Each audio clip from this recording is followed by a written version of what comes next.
நேயர்கள் அனைவருக்கும் வணக்கம். விவேகானந்தரை பற்றி சில விஷயங்களை தான் இந்த பதிவில் நம்ம பார்க்க போகிறோம். என்ன அப்படின்னா, சுவாமி விவேகானந்தர் அவர் ஒரு ஞானி, ஒரு இந்து துறவி, ஒரு புனிதமான ஒரு ஆத்மா அப்படிங்கிறது நம்ம எல்லாரும் இந்த பதிவு மூலமாக தெரிஞ்சுக்கிறதுக்கு ஒரு வாய்ப்பாக இருக்கும். என்ன அப்படின்னா, அவர் முக்தி அடையிறதுக்கு 3 நாள் முன்னாடி பார்த்தீங்க அப்படின்னா கங்கை கரையில் அப்படியே நடந்துட்டுருக்காங்க. அப்போது ஒரு இடத்துல நின்றுட்டார். மடத்து நிலத்தின் தென்கிழக்கு பகுதி ஒரு வில்வ மரம் இருந்துச்சு. அந்த வில்வ மரத்தடியில் அமர்ந்து தியானம் செய்வது தான் சுவாமி அவர்களுடைய வழக்கமாக இருந்தது. அந்த வில்வ மரத்தை சுட்டி காட்டி தாம் தேகத்தை விட்ட பின்பு அந்த தேகத்தை இம்மரத்துக்கு அருகில் வைத்து தான் தகனம் செய்யணும் அப்படின்னு விவேகானந்த சுவாமி வந்துட்டு தன்னுடைய கூட இருந்தவங்க சீடர்கள்கிட்ட உத்தரவிட்டார். இந்த பேச்சை கேட்டோன்னே எப்படி இருக்கும், என்ன பதில் சொல்கிறதுன்னே தெரியாமல் அங்கே இருந்தவங்கெல்லாம் அப்படியே திகச்சு நின்றுட்டாங்க. சுவாமிகள் முக்தி அடையிறதுக்கு 2 நாளுக்கு முன்னாடி அவரே சமைச்சு சிஷ்யர்களுக்கு பரிமாறியிருக்காரு. இன்னொரு இதில் குறிப்பிட வேண்டிய விஷயம் என்னன்னா, அவர் சமைச்சு அவர் பரிமாறினாரு. சரி, அவங்க சாப்பிட்டு முடித்ததுக்கப்புறம் சிஷ்யர்களுக்கு கை கழுவுறதுக்கு இவரே தண்ணி வந்துட்டு ஊற்றிருக்காரு. அப்படிங்கிறது ரொம்ப நெகிழ்ச்சியான ஒரு விஷயமா இருக்குது. ஜூலை 4 அமெரிக்க சுதந்திர தினம். 4 ஆண்டுகளுக்கு முன்பே காஷ்மீரில் அமெரிக்க சிஷ்யர்களுடன் சுதந்திர திருநாளை கொண்டாடிய போது சுவாமிகள் அதே ஜூலை 4ஆம் நாள் 4 ஆண்டு கழித்து தமது மேனி விடுதலை பெறும் அப்படிங்கிற ஒரு விஷயத்த சொல்லியிருந்தார். அவர் குறிப்பிட்ட நாள் 1902 ஜூலை 4. இந்த நாளை பஞ்சாங்கத்தில் விடுதலைக்குரிய நாளாக குறிப்பிட்டு வைத்திருந்தார் சுவாமி விவேகானந்தர். அன்னைக்கு சிவராத்திரியும் கூட. ஜூலை 4 வழக்கத்துக்கு மாறாக காலையில் 8 மணிலிருந்து 11 மணி வரை குருதேவரது பூஜை அறைக்குள்ள சென்று தாளிட்டு கொண்டு தியானம் செஞ்சார். ஜன்னல்களை மூடி வைத்து கொண்டார் அப்படிங்கிறது அங்கே இருக்கிறவங்க சொன்ன ஒரு விஷயம். இறுதி காலத்தில் சிறிது ஆகாரத்தை உண்பதை தான் சுவாமி அவர்கள் வழக்கமாக வச்சுருந்தார். ஆனால் அன்னைக்கு நண்பகலில் தன்னோட குரு சகோதரர்களுடனும் சிஷ்யர்களுடனும் பந்தியில் அமர்ந்து ஆகாரம் சாப்பிட்டாரு. அந்த சமயத்தில் குதூகலமாக அனைவருடனும் உரையாடினார் சுவாமி.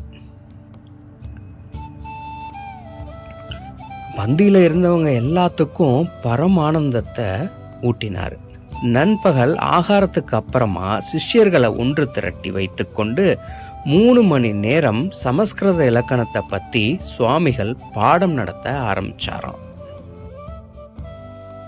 அன்னைக்கு மாலை அவருடைய குரு சகோதரர் பிரேமானந்தா சுவாமிகளை தம்முடன் அழைத்து கொண்டு சுவாமி விவேகானந்தர் 2 மைல் தூரம் வெளியில சென்று உலாவி வந்தாராம்.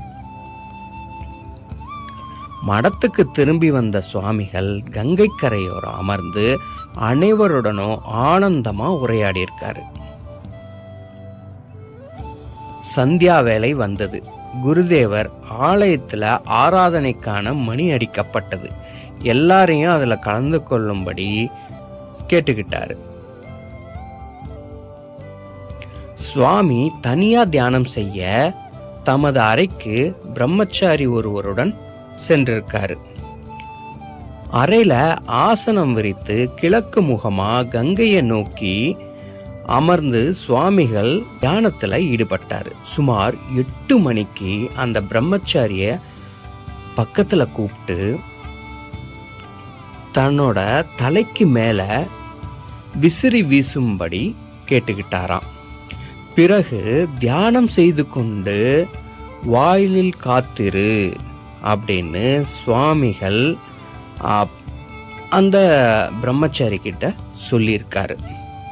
இதுவே சுவாமிகள் பேசிய அருள் உரைகள்ல இறுதியானது.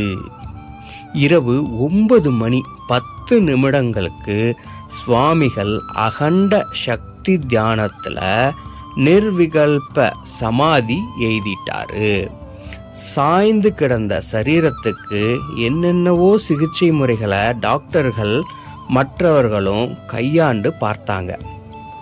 நாசி துவாரத்திலும் நாவிலும் 2 துளி ரத்தம் கட்டியிருந்ததா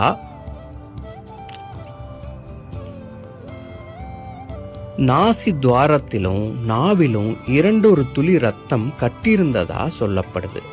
குண்டலினி சக்தி பிரம்மேந்திரத்தை துளைத்து கொண்டு மேல் நோக்கி சென்றதன் புற அடையாளமா அது நிகழ்ந்திருக்கலாம்.